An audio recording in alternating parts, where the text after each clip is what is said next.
சித்தர் பூமி. ஜோதிடத்தின் பரிணாம வளர்ச்சி ஏஎல்பி ஜோதிடம். இதை படிங்க, உங்க வாழ்க்கை உங்க கையில. வணக்கம், நான் சாந்தகுமார், ஏஎல்பி அஸ்ட்ராலஜர், சென்னையிலேருந்து. இன்றைக்கி நம்ம ஒரு வித்தியாசமான ஒரு விஷயத்தை பார்க்க போகிறோம். பலன் அப்படின்னு சொல்லும்போது அது கிரகங்கள் மட்டும்தான் கொடுக்குது அப்படின்னு நிறைய நேரத்தில் ஒரு புரிதல் இருக்குது. கிரகங்கள் வழி கொடுத்தாலும் காலமும் இடம் கொடுத்தால்தான் ஒரு நிகழ்வு நடத்த முடியும்.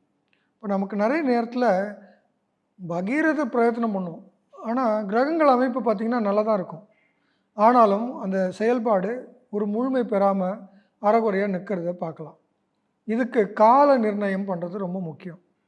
காலம் அப்படின்னு சொல்லும்போது கிரகங்களை தாண்டி இருக்கிற ஒரு நிகழ்வு. இதை ஏஎல்பி ஜோதிடத்தில் ரொம்ப அழகாக புதுவடிமூர்த்தி ஐயா நிர்ணயம் பண்ணி கொடுத்துருக்காங்க. இந்தந்த காலகட்டத்தில் நிகழ்வுகள் நடக்க முடியாது அப்படின்னு சொல்லி, இது எதிர்காலத்திற்கான நிகழ்வு. இங்கே திட்டமிடல் மட்டும் செய்ய முடியும், செயல்படுத்த முடியாத ஒரு நிலை இருக்கும். நிறைய பிளான் பண்ணுறேன் சார், ஆனால் எக்ஸிக்யூஷனுக்கு நகரவே மாட்டேங்குது. ஒரு பேங்க் லோன் ட்ரை பண்ணுறேன் வீடு கட்டுறதுக்கு, ஆனால் அந்த வீடு கட்டுறதுக்கு அமைப்பே வரமாட்டேங்குது, லோன் சாங்ஷனே ஆக மாட்டேங்குது. இப்படிங்கிற தடையோ, அல்லது ஒரு திருமணத்தை ஏற்பாடு பண்ணிகிட்ருக்கேன், ஆனால் எல்லாம் பேசி சரியாகிற மாதிரி தான் இருக்குது, ஆனால் ப்ராக்டிக்கலாக நடைமுறைக்கு வர மாட்டேங்குது. இப்படிங்கிற நிகழ்வோ, இல்லை ஒரு குழந்தை பிறப்பை பற்றியோ, இந்த மாதிரி பல நிகழ்வுகள், ரொம்ப முக்கியமான நிகழ்வுகளை நம்ம முயற்சி பண்ணிகிட்ருப்போம். இதுக்கு கிரக தடைகள் இல்லாத காரணங்கள் இருக்கான்னா கால தடை இருக்குது. இப்போ கிரகங்கள் கை கொடுத்தாலும் காலங்கள் கை கொடுக்காமல் ஒரு நிகழ்வு நடக்காது. அப்படிங்கிறதுக்கு ஏஎல்பி ஜோதிடம் ஒரு சிறந்த வழிகாட்டியாக இருக்குது. அப்படிங்கிறத நம்ம இங்கே பதிவு செய்ய விரும்புகிறேன். இப்போ கிரகங்கள் வழி இருந்தாலும் காலம் நிர்ணயம் பண்ணணும், காலம் வழி கொடுத்தாலும் கிரகமும் வழி கொடுக்கணும். இப்போ கிரகமும் காலமும் வழி கொடுத்தால்தான் ஒரு செயல் நடக்கும். அப்படிங்கிறத இங்கே தெளிவாக நம்ம பதிவு பண்ணுறோம். ஏஎல்பி ஜோதிடம் படிச்சிருந்தீங்கன்னா இது உங்களுக்கு புரிஞ்சுக்க முடியும். ஏஎல்பி ஜோதிடம் படித்து தான் தீரணுமா அப்படிலாம் நம்ம ஒன்றும் இங்கே யாரையும் கட்டாயப்படுத்தலை. பட் ஏஎல்பி சாஃப்ட்வேர் டவுன்லோட் பண்ணிக்கோங்க, உங்களுடைய ஜாதகத்தை போட்டுக்கோங்க. ஏஎல்பி கட்டத்துக்கு கீழே ஒரு டேப்லெட் காலம் இருக்குது, அது ஏஎல்பி நட்சத்திர புள்ளின்னு ஒன்று இருக்குது. இதை பார்த்தா நீங்களே தெரிஞ்சுக்கலாம், அவ்வளோ சுலபமாக தான் இது இருக்குது. அப்படின்போது ஒரு சில நட்சத்திரங்களில் பாதங்களில் ஏஎல்பி கடந்து கொண்டு இருக்கும் காலகட்டத்தில் உங்களுக்கு நிகழ்வுகள் நடக்காது. இதை முன்கூட்டியே ஆரம்பிச்சிடணும், இல்லை முன்கூட்டியே செயல்பட்டு முடிச்சிருக்கணும். இப்போ ஒரு உதாரணத்துக்கு ரொம்ப இக்கட்டான நிறைய நேரத்தில் நாங்கள் பார்க்குற ஜாதகங்கள் என்ன இருக்குது அப்படின்னு பார்த்தீங்கன்னா, ஒரு சார் குழந்தைக்கு 26 வயசு ஆகிடுச்சு சார், இன்னும் 3 வருஷத்துக்கு திருமண வாய்ப்பு இல்லைன்னு சொல்கிறாங்க. அப்படின்றது ஒரு ரொம்ப இக்கட்டான சூழ்நிலை பாருங்கள். இதை 22 வயசுலேருந்து 26 வயசுக்கு வரைக்கும் வாய்ப்பு வந்ததான வாய்ப்பு வந்திருக்கும். ஆனால் அந்த நேரத்தில் பயன்படுத்தாமல் 26 வயசில் திருமண தடை, நான் போகாத கோவில் இல்லை, பண்ணாத பரிகாரங்கள் இல்லை அப்படின்னு சொல்லி கோவிலையும் பரிகாரத்தையும் இந்த இடத்துல அந்த இடத்துல பார்த்தோன்னா அது எல்லாமே ஒன்றும் வேலைக்கு ஆகாது. அப்படிங்கிற இடத்துல தான் நிற்கும். ஏன்னா காலம் வழி கொடுக்கல அப்படிங்கிற நிர்ணயம். இப்போ பார்த்திங்கன்னா ஒரு உதாரணம் சொல்கிறேன். பரணி நட்சத்திரம் 3ஆம் பாதம் போகுது. பரணி நட்சத்திரம் 3ஆம் பாகம் போகும் காலத்தில் அது நிகழ்காலமாக இருக்கும். இந்த நிகழ்காலத்தில் ஒரு நிகழ்வு நடக்குமான்னா அழகாக நடக்கும். காலம் வழி கொடுத்துரும், கிரகம் வழி கொடுக்குதான்றது மட்டும் ஜோதிட ரீதியாக பார்க்கணும். அப்போது பரணி 3 முடிஞ்சிடுச்சு, பரணி 4 புதுசாக ஏதாவது காரியம் தொடங்கலாமான்னா புது காரியங்கள் தொடங்க முடியாது. ஏற்கனவே நடந்த நிகழ்வினுடைய தொடர்ச்சிகள் இங்கே இருக்கும். ஏற்கனவே ஆரம்பிக்கப்பட்ட செயல்கள் இங்கே முழுமை பெறுமானா இங்கே முழுமை பெறும். இப்போ இந்த 2 வருடங்களில் நடத்த முடியாத நிகழ்வு கார்த்திகை 1 வரும்போது அது எதிர்காலம் அப்படின்ற ஏஎல்பி ஜோதிடத்தில் எதிர்காலம் அப்படின்னு காட்டுது. இந்த எதிர்காலத்தில் எந்த நிகழ்வுமே இருக்காது. இப்போ பரணி 3 செயல்படுத்தாத நிகழ்வு பரணி 4 நடத்த முடியாது, கார்த்திகை 1 நடத்த முடியாது, கார்த்திகை 2 திரும்ப எதிர்காலம்தான் வரும். அப்போ இந்த எதிர்காலங்களில் ஒரு செயல் நடக்குமானா நடக்காது. அப்போது தொடர்ந்து 3 வருட காலங்கள் எதுவுமே நடத்த முடியாத ஒரு பயணம் அந்த வாழ்க்கையில் இருக்கும். அப்போ நடைமுறைப்படுத்த முடியாத நிகழ்வு வரும்போது தான் பொது ஜனங்களுக்கு பயம் வருது. இப்போ நம்ம ஏதோ தப்பு பண்ணுறோமோ, நமக்கு தோஷம் வந்துருச்சோ, இதுக்கும் தோஷத்துக்கும் சம்மந்தமே இல்லைங்க. இது காலத்தினுடைய அடையாளங்கள். இந்த காலகட்டத்தில் இது நடக்காதுன்னு இருக்குது. இதை முதல்ல தெரிஞ்சுக்க வேண்டியிருக்கு. அப்போ நான் இங்கே ஒரு சில நட்சத்திர புள்ளிகள் சொல்கிறேன். இந்த நட்சத்திர புள்ளிகள்லாம் நீங்கள் பிளான் பண்ணி எதாவது எக்ஸிக்யூட் பண்ணுறதா இருந்தால் அது முன்கூட்டி செய்யணும்.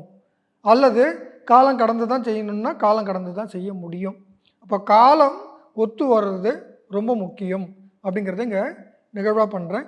இந்த காலகட்டத்தில் பரிகாரம் பண்ணேன், கோவிலை கும்பிட்டேன், சாமியை பிடிச்சிக்கிட்டேன், நீங்கள் என்ன பண்ணாலும் சரி காலம் இதுக்கெல்லாம் வழி கொடுக்கலன்னா இந்த நிகழ்வு நடக்காது.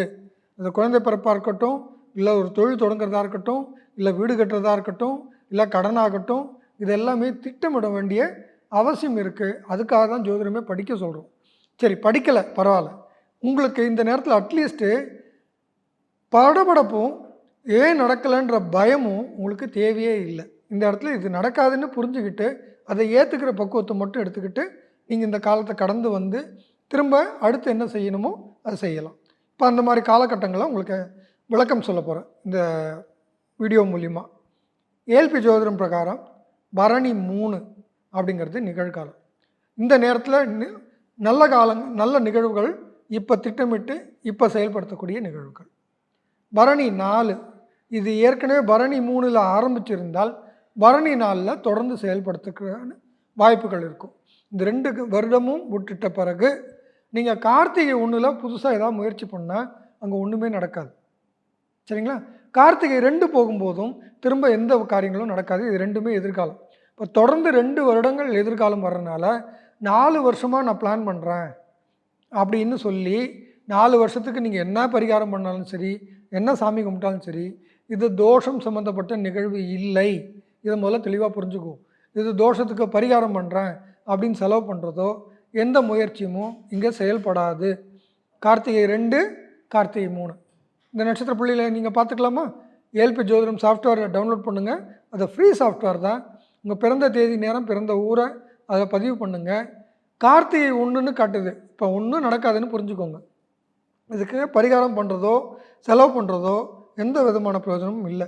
குழந்தை இல்லைங்க, அப்போ ஐவிஎஃப் ட்ரீட்மெண்ட் போகலாமா? அதுவும் வேலை செய்யாதுங்க. அந்த ட்ரீட்மெண்ட்டே கூட உங்களுக்கு செயல்படுத்த முடியாத இடத்துல தான் இருக்கும். வெறும் திட்டமிடல் மட்டும்தான் அங்கே பண்ண முடியும். கார்த்திகை 1லையும் கார்த்திகை 2லையும். அப்போ இதை ஏதாவது இப்போ பிளான் பண்ணணுமா? நீங்கள் பரணி 3ல் முயற்சி பண்ணியிருக்கணும். பரணி 4க்கு அதை தொடர்ந்து வந்து செயல்படுத்துறதுக்கு ஒரு வாய்ப்பு இருக்கும். ஆனால் பரணி 4ல் ஆரம்பிச்சிங்கன்னா பரணி 4, கார்த்திகை 1, கார்த்திகை 2 இந்த 3 வருடங்கள் 4 மாதங்கள் இதில் எந்த செயல்பாடும் முழுமை பெறாது, ஆரம்பிக்கவே முடியாத இடத்துல நிற்கும். அப்போ இந்த காலகட்டத்தில் தான் நீங்கள் பயணிக்கிறீங்கன்னா எதுவுமே பண்ணாமல் இயல்பாக நடக்கிற மாதிரி நடக்கட்டும்னு விட்டுட்டு நீங்கள் சாமி மட்டும் கும்பிடுங்க. சாமி கும்பிடுறது நம்ம தப்புன்னு சொல்லலை. பரிகாரன்ற பேர்லேயோ இல்லை ட்ரீட்மெண்ட்டுன்ற பேர்லேயோ பெருசாக செலவு பண்ணி இங்கே ஒன்றும் புதுசாக நிகழ்வு இருக்காதுன்னு புரிஞ்சுக்கோங்க. இதுக்கு நீங்கள் கடவுளையோ இல்லை ஜோதிடத்தையோ கிரகங்களையோ பழிக்காதீங்க அப்படின்னு நான் கேட்டுக்கிறேன். ஆயில்யம் 2 நிகழ்காலம். இந்த நிகழ்காலத்தில் நீங்கள் ஆரம்பித்த விஷயம் ஆயில்யம் 3ல் ஒரு தொடர்ச்சி கிடைக்கிறதுக்கு வாய்ப்பு இருக்குது. ஆனால் ஆயில்யம் 3ல் புதுசாக ஏதாவது தொடங்குனீங்கன்னா அது முழுமை பெறாமல் நிற்கும். இதனால நீங்கள் நோட் பண்ணி வச்சுக்கணும். அப்போ ஆயில்யம் 3ல் ஒரு நிகழ்வு ஆரம்பிக்கலை, ஆயில்யம் 4ல் ஒரு நிகழ்வு ஆரம்பிக்கிறீங்கன்னா அந்த நிகழ்வு ஆரம்பிக்க முடியாமலே நிற்கும், இழுத்துக்கிட்டே இருக்கும். திட்டமிடல் மட்டும் செய்ய முடியும், செயல்படுத்த முடியாத நிலை இருக்கும். ஆயில்யம் 4ம் அப்படி தான், மகம் 1க்கும் அப்படி தான் இருக்கும். இது ரெண்டுமே எதிர்காலங்கிறதுனால இங்கே காலம் உங்களுக்கு கை கொடுக்காது அப்படிங்கிறத புரிஞ்சுக்கிட்டு ஒன்று செயல்படுத்துறதா இருந்தால் முன்கூட்டி செயல்படுத்துங்க, இல்லை மகம் 2 வந்த பிறகு தான் செயல்படுத்த முடியும்னு புரிஞ்சுக்கிட்டு பொறுமையாக இருங்க. இந்த பொறுமை இது ஏன் நடக்கலைன்ற கேள்வியில், படபடப்பில், பயத்தில் செய்யக்கூடாத விஷயங்களெல்லாம் செஞ்சு அதை மன உளைச்சலை நம்மளே உருவாக்கிக்கிறோம் அப்படிங்கிறத புரிஞ்சுதுன்னா இதை அழகாக புரிஞ்சுக்கலாம். 10 மணிக்கு நான் பஸ்ஸு வரும், நான் 10:05க்கு வந்துட்டேன், வந்தது லேட்டு, இது ஏன் தப்பு? 10 மணிக்கு வந்திருந்தால் பஸ்ஸு கிடச்சிருக்கும். 10:05க்கு அந்த பஸ்ஸு இருக்குமானா இருக்காது. சரி, அடுத்த பஸ்ஸு 10:15க்கு தான் வரும், இல்லை 11 மணிக்கு தான் வரும். அப்படின்னா இந்த 10:05லேருந்து 11 மணி வரைக்கும் ஏன் வரலன்னு நம்ம பதட்டமாகக்கூடாது. கரெக்டு தானே? இது எல்லோரும் ஒத்துக்குவீங்கன்னு நினைக்கிறேன்.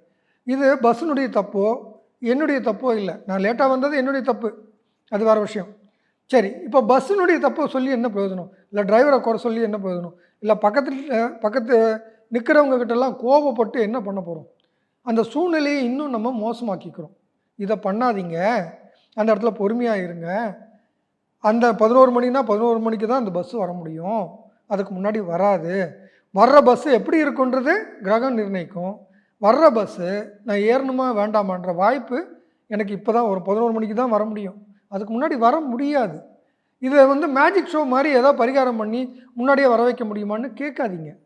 அந்த அந்த மாதிரி முடியும்னு சொல்லி தான் நம்பி ஏமாந்து அப்புறம் ஜோதிடம் சரியில்லைன்னோ கடவுள் சரியில்லைன்னு இந்த சாமியை கும்பிட்டா நடக்கல அந்த சாமியை கும்பிட்டா நடக்கணுன்னோ இது வந்து நம்ம தேவையில்லாத அவநம்பிக்கைகளை உருவாக்கிக்கிறோமே தவிர காலம் வழி கொடுக்கலன்றதை புரிஞ்சுக்க தவறுறோம். காலம் வழி கொடுக்கும்போது மட்டும்தான் நிகழ்வு நடக்கும். கிரகமும் வழி கொடுக்கணும், காலமும் வழி கொடுக்கணும். அடுத்த நட்சத்திர புள்ளி விசாகம் 1. இது நிகழ்காலம். விசாகம் 1ல் நீங்கள் திட்டமிடுற செயல் நடக்கும். திட்டமிட்ட மாதிரி போகும். திட்டமிட்டதுக்கு வழி கிரகம் வழி கொடுத்ததுன்னா விசாகம் 2க்கும் சேர்த்து நடத்த முடியும். விசாகம் 2ல் புதுசாக ஒரு தொழிலை ஒரு செயலை ஆரம்பிக்க முடியாது. சரியா? இப்போ விசாகம் 2, அடுத்தது விசாகம் 3 எதிர்காலம் ஆகிடுது. இங்கே ஒன்றுமே நிகழ்வு இருக்காது. விசாகம் 4ல் நிகழ்வு இருக்காது. இதெல்லாம் எதிர்காலம் சம்மந்தப்பட்ட நிகழ்வுகள். அப்போது என்னுடைய எதிர்காலம் அப்படின்னு சொல்லும்போது எதிர்காலத்துக்கு திட்டமிட முடியும். எதிர்காலத்தை இன்றைக்கி செயல்படுத்த முடியாது. ஒத்துக்குவீங்க தானே? அப்போது எதிர்காலத்தில் அப்போ நான் சாப்பிட மாட்டேனா, தூங்க மாட்டேனா, இதெல்லாம் நிகழ்வுன்னு நம்ம சொல்லலை. நம்ம இந்த இடத்துல நிகழ்வுனா என்னன்னு புரிய வைக்க வேண்டிய அவசியம் எனக்கு இருக்குது. இப்போ இதை நான் புரிய வைக்கிறேன். நான் மூச்சு விடுறது என்னுடைய இயல்பு, ரொட்டீன் வேறு. நான் புதுசாக முதல் முறையாக செய்கிறது, அதாவது செயல்படுத்துறது அப்படிங்கிறது வேறு. இந்த நிகழ்வுக்கான வித்தியாசங்களை நம்ம புரிஞ்சுக்கணும் ஜோதிடத்தில். நான் ஃப்ளைட்டு ரெகுலராக நான் பறந்துக்கிட்டே இருக்கேன், வேறு வெளிநாடு போகிறேன். இது எனக்கு ரொட்டீன். யாருக்கு? பைலட்டுக்கு, இல்லை ஏர் ஹோஸ்டஸ்க்கு. கரெக்டாக?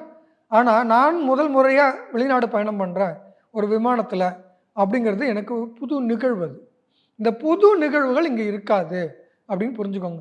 நான் பிஸ்னஸ்க்காக ட்ராவல் பண்ணிகிட்டே இருப்பேன். இது எனக்கு ரொட்டீன். ஆனால் இன்றைக்கி முதல் முறையாக ஒரு புதுசாக ஒரு பயணத்தை ஆரம்பிக்கிறேன். முதல் முறையாக இப்போ தான் வெளிநாடு போகிறேன், இல்லை வெளியூர் போகிறேன் அப்படிங்கிறது எனக்கு புது நிகழ்வு. ஒரு குழந்தை பிறப்பு அப்படிங்கிறது நிகழ்வு. சரிங்களா? நான் ரெகுலராக நான் வந்து சாப்பிட்றேன் இல்லை தூங்குறேன் அப்படிங்கிறது ரொட்டீன். நான் வேலைக்கு ரெகுலராக போகிறேன் அப்படிங்கிறது ரொட்டீன். இந்த வித்தியாசங்கள் தெரிஞ்சுக்கிட்டால் புது நிகழ்வுகள் முயற்சி பண்ணும்போது அது காரிய தடங்கள் அப்படின்னு புரிஞ்சுக்கிறோம். காரிய தடங்கள் இல்லை, கிரகமாக காலமா அப்படின்னு நிர்ணயம் பண்ணிக்கிறதுக்கான புள்ளிகள் தான் நான் உங்களுக்கு இங்கே கொடுத்துட்ருக்கேன். கடைசியாக சொல்ல வேண்டியது வந்து திருவோணம் 4. இது நிகழ்காலம். திருவோணம் 4ல் ஒரு நிகழ்வு புதுசாக திட்டமிட்டு செயல்படுத்த முடியுமான்னா பண்ண முடியும். திருவோணம் 4 முடித்து அவிட்டம் 1 வந்த உடனே நமக்கு ஒரு மாற்றம் நிகழ்த்த முடியுமா, புதுசாக ஏதாவது செயல்படுத்த முடியுமா அப்படின்னு கேட்டால் ஏற்கனவே திட்டமிட்டு இருந்தால் இங்கே செயல்படுத்த முடியும். அவிட்டம் 1ல். அவிட்டம் 2 போகும்போது ஒரு நிகழ்வு நடக்குமானா நடக்காது. அவிட்டம் 4ல் அதுவும் எதிர்காலமாக வரும், அது நடக்காது. இப்போ இந்த 2 எதிர்காலங்கள் வரக்கூடிய காலகட்டம் ரொம்ப தூரம், ரொம்ப நீளத்துக்கு செயல்படுத்த முடியாது இருக்கிறதுனால விரக்தி மனப்பான்மையை நிறைய பேருக்கு வரக்கூடிய அமைப்பு இருக்குது. அப்போ இதை விரக்தி ஆக்காமல் இதை காலம்னா நமக்கு எப்படி வழி கொடுக்கும் அப்படிங்கிற புரிந்து கொள்ளுதல் இருக்கும்போது நம்ம வாழ்க்கையை எதிர்கொள்கிறது விதம் மாறி போயிடும். கரெக்டாக? இது வராதுன்னு எனக்கு தெரியும்னா அந்த நேரத்தை ப்ரொடக்டிவாக நான் என்ன பண்ணலாம்? ஒரு புஸ்தகம் இருந்தால் புஸ்தகத்தை படிக்கலாம் பஸ்ஸுக்காக வெயிட் பண்ணும்போது. கரெக்டாக?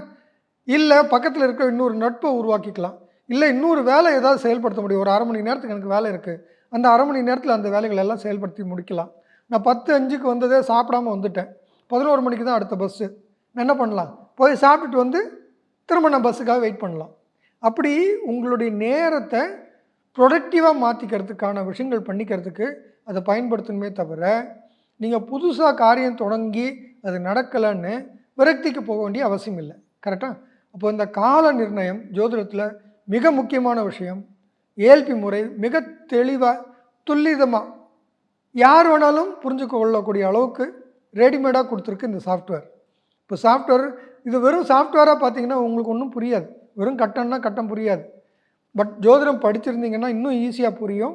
அல்லது உங்களுக்கு இது புரியவே இல்லை, வகுப்பே வரல, இந்த நட்சத்திர பாதங்களெல்லாம் நான் இப்போ நான் உங்களுக்கு சொல்லியிருக்கேன். இதை ஒரு முறை பாருங்கள். உங்களுக்கு இந்த நேரத்தில் எதாவது நடக்கலைன்னா எந்த வருத்தமும் படாதீங்க. இது இயல்பு, இது கொஞ்சம் லேட்டாக தான் நடக்கும் அப்படிங்கிறத அக்செப்ட் பண்ணிக்கிட்டால் உங்களால் பொறுமையாக இந்த காலத்தை கடந்து வர முடியும். அதை ப்ரொடக்டிவாக வேறு என்ன பண்ண முடியுன்றதை நீங்கள் பார்க்க முடியும்.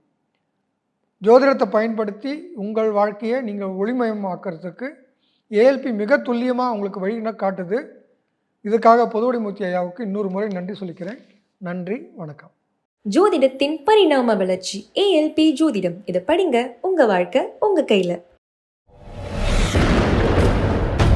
சித்தர் பூமி.